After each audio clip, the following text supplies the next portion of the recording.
Right, so today what I want to do is come in here and talk about my most recently completed book in the Stormlight Archive series, and that is the novella that is in between Oathbringer and Rhythm of War, Dawnshard. This, I think, is the first Sanderson book that I've read, and I know it's a novella. Comparing this to something like The Way of Kings, comparing this to something like even Mistborn, is like comparing McDonald's to the Ritz, right? But I don't know if the information that I got from this and the stuff that I learned, the stuff that was learned in this book, all of the needed information is like in the last chapter. Usually a Sanderlanche, I know, less page real estate in a usual Sanderson novel. That's the Sanderlanche. This whole book's length would be the climax. So adding that kind of pace structure into something that is substantially shorter makes the climax of the book feel even more like it just goes like within a matter of like pages, and it doesn't feel climactic because we don't feel like there's been anything to build up to it.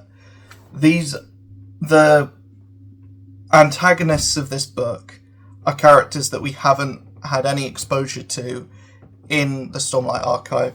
The main characters in this book are characters that haven't had that much of an implication to the Stormlight Archive that we've read so far. Maybe this is setting up, much like Edgedancer did, this is probably setting up who's going to be important in the next kind of wave of Stormlight Archive books, or especially in the next book itself. All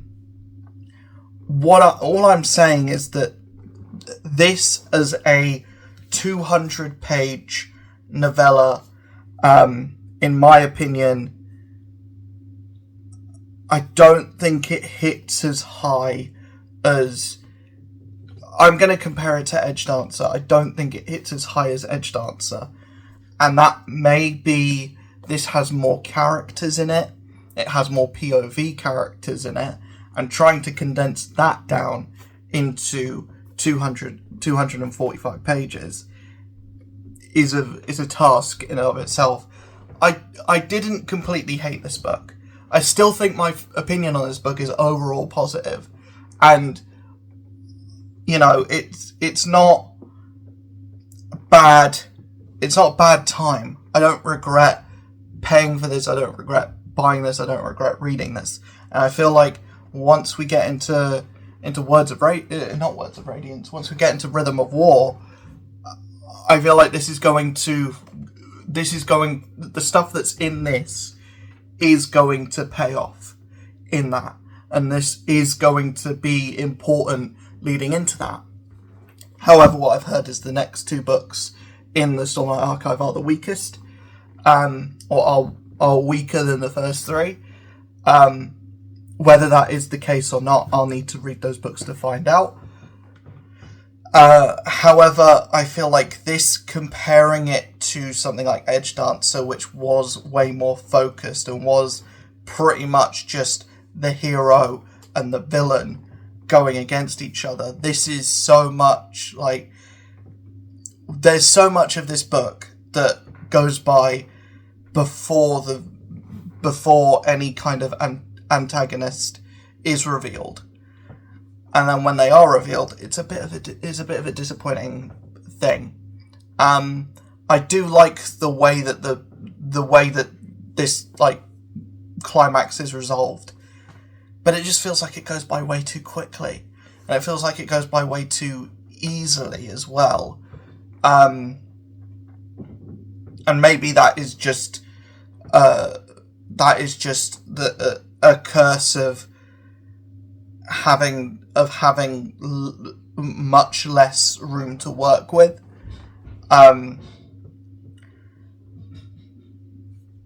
But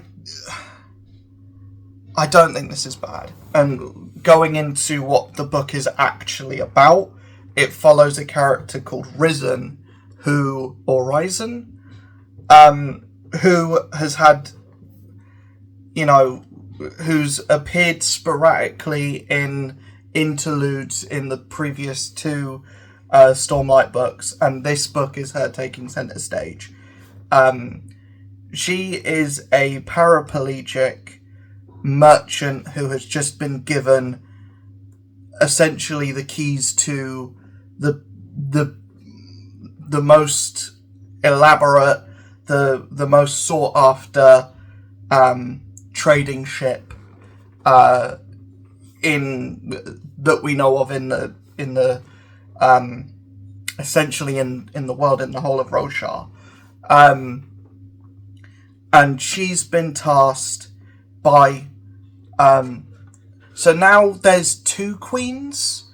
There's not a queen and a princess, there's two queens. There's Queen Navani and Queen Jasna.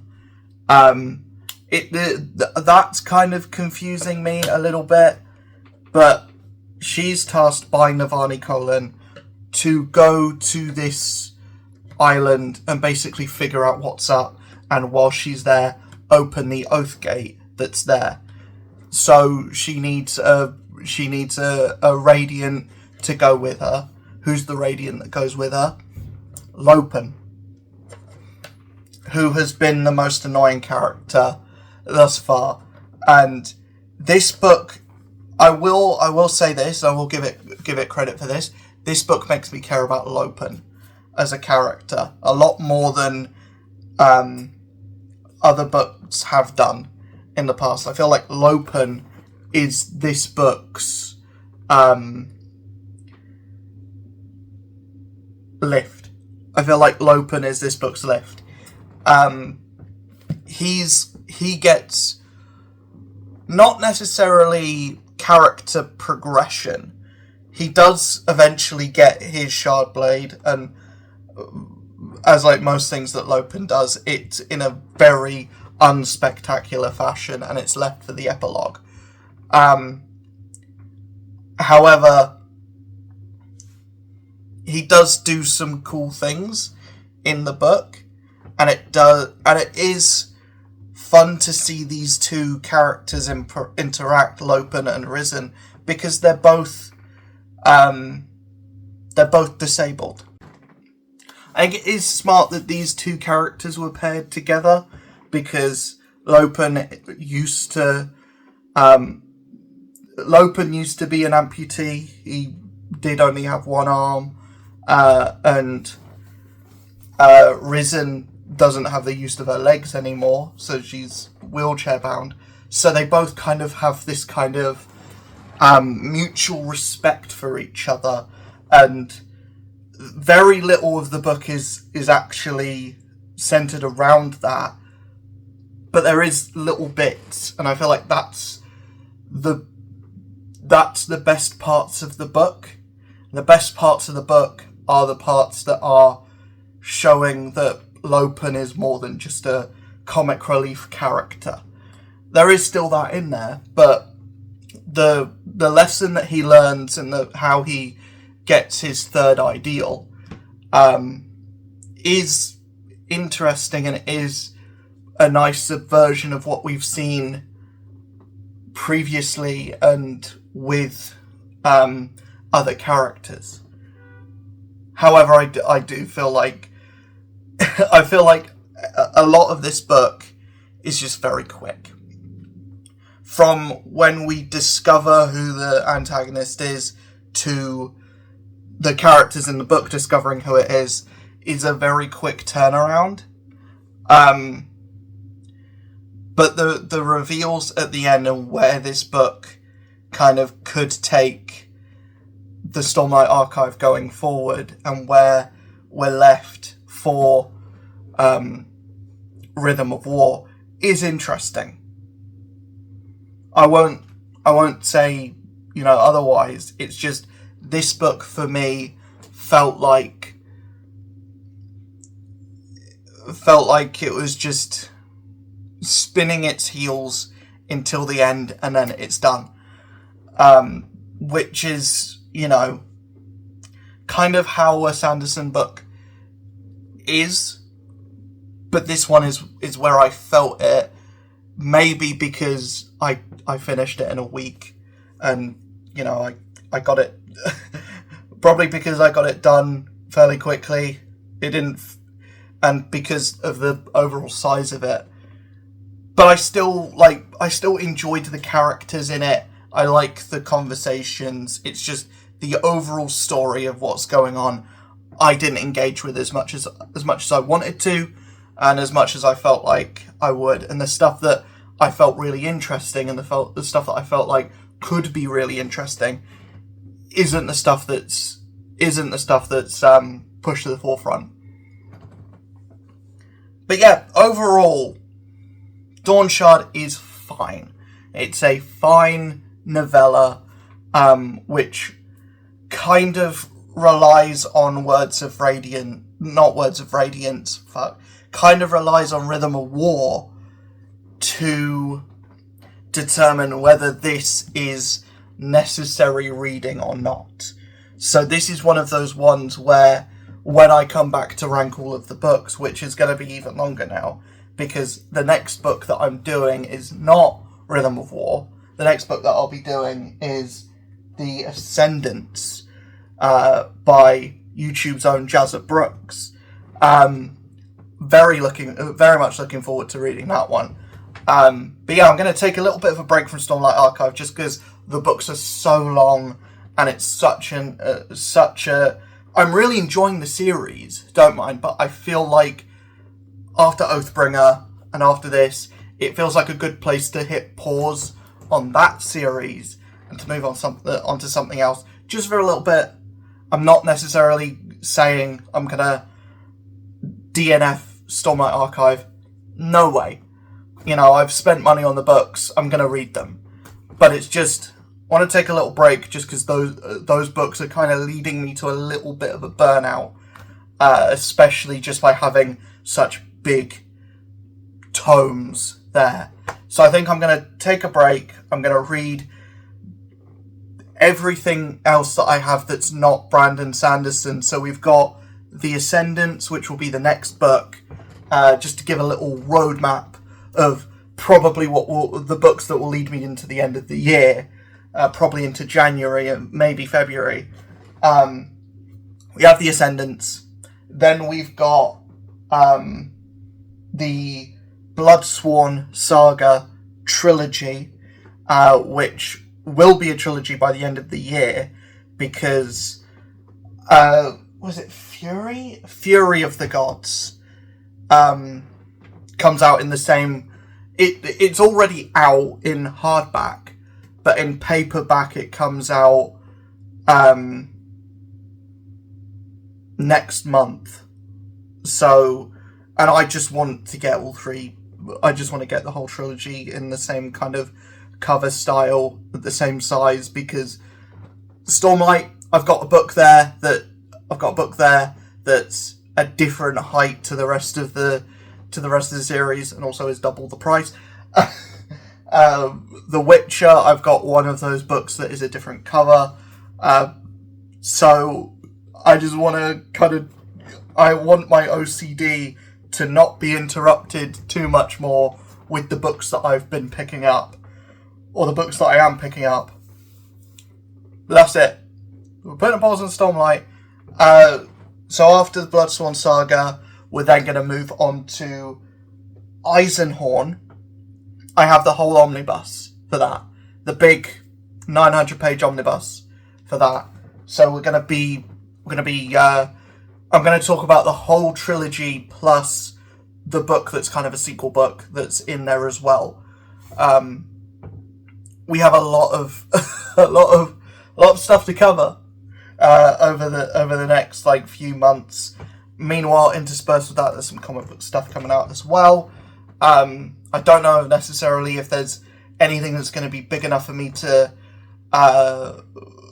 be worth making a video, apart from maybe Ultimate Endgame might be worth me making a video on.